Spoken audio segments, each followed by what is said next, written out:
ఈరోజు మనం పప్పు మామిడికాయ ప్రిపేర్ చేసుకుందాం. దానికోసం ముందుగా నేను కందిపప్పు తీసుకున్నానండి. ఆ కందిపప్పులోని వాటర్ వేసుకొని ఉంచుకున్నాను. అలాగే ఒక మామిడికాయని తీసుకొని పప్పులోకి మామిడికాయ తురుముకొని ముక్కలు వేసుకుందాం. ఇందులోని మామిడికాయ ముక్కలు వేసుకుందాం. నేను టెంకుతో పదంగా వేసుకున్నానండి. టెంకు కూడా వేసుకున్నాను, బాగా పులుపు వస్తుంది కదా. అలాగే ఆనియన్స్ తరిగి పెట్టుకున్నాను. పచ్చిమిరపకాయలు ఒక 5 పచ్చిమిరపకాయలు వేసుకున్నాను. వేసుకున్నాక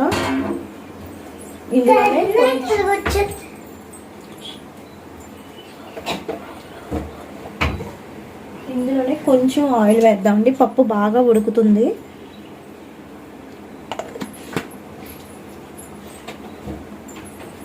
ఇలా ఆయిల్ వేసుకున్నాక మనం కుక్కర్ తీసుకొచ్చి స్టవ్ మీద పెట్టి ఒక 10 విజిల్స్ వరకు ఉడికినిద్దామండి. ఓకేనా? చూసారు కదా ఫ్రెండ్స్, పప్పు బాగా ఉడికిపోయింది. చల్లారాక కుక్కర్ మూత తీసుకొని చూసుకున్నాక పప్పు బాగా ఉడికిందండి, మెత్తగా ఉడికిపోయింది. నేను ఇందాక ఇందులో పసుపు వేయడం మర్చిపోయానండి. ఇప్పుడు తాలింపులో వేసుకుందాం పసుపు. సో ముందుగా కళాయి స్టవ్ మీద పెట్టుకుని అందులో ఆయిల్ వేద్దామండి. తాలింపుకి సరిపోతుంది. ఆయిల్ వేడయ్యాక ఇందులో వెల్లుల్లిపాయ రెబ్బలు, ఎండుమిర్చి,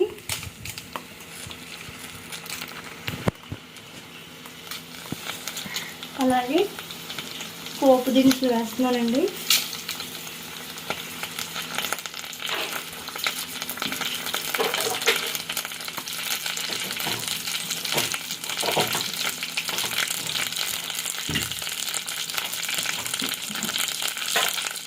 ఇందులో చిన్న ముక్క ఆనియన్ కూడా వేస్తున్నాను. కాస్త కలుపుతున్నాను.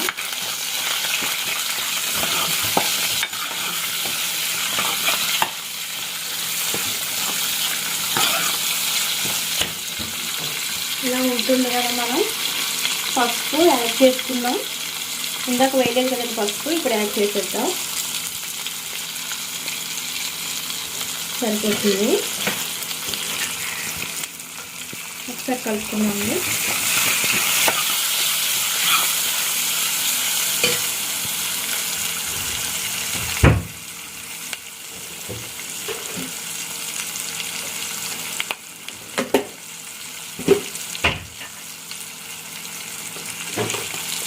కారం యాడ్ చేద్దామండి. కారం ఇంకా అలాగే సాల్ట్ కూడా వేసేసుకుందాం.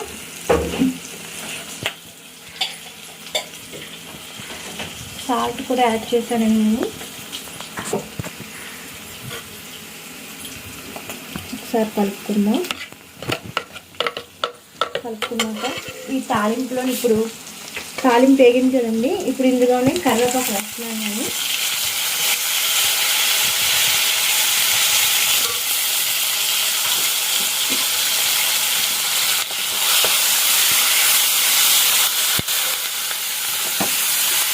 చూసారు కదా, తాలింపు బాగా వేగిందండి. ఇప్పుడు ఈ తాలింపులో మనం ఈ ఉడకబెట్టుకున్న పప్పుని తాలింపు వేసుకుందాం.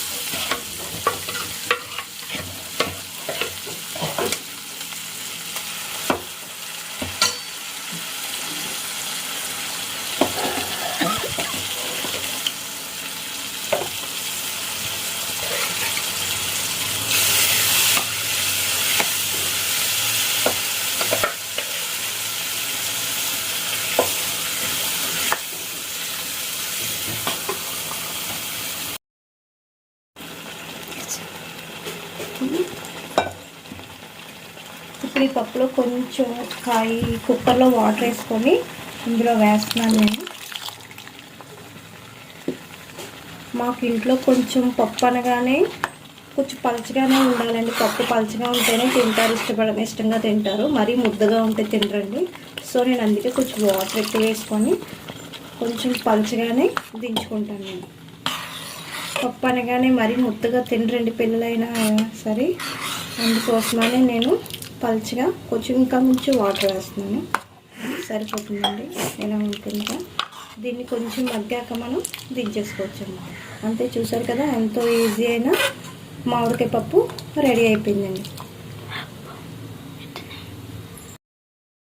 చూసారు కదండి, పప్పు దగ్గరికి పడిపోయింది. ఇప్పుడు మనం స్టవ్ ఆఫ్ చేసుకుందాం. పప్పు దగ్గర పడిందండి, బాగా వచ్చింది పప్పు కూడా. సో ఈ వీడియో కానీ మీకు నచ్చినట్టయితే ప్లీజ్ ఫ్రెండ్స్ లైక్ చేయండి, సబ్స్క్రైబ్ చేయండి. Bye friends.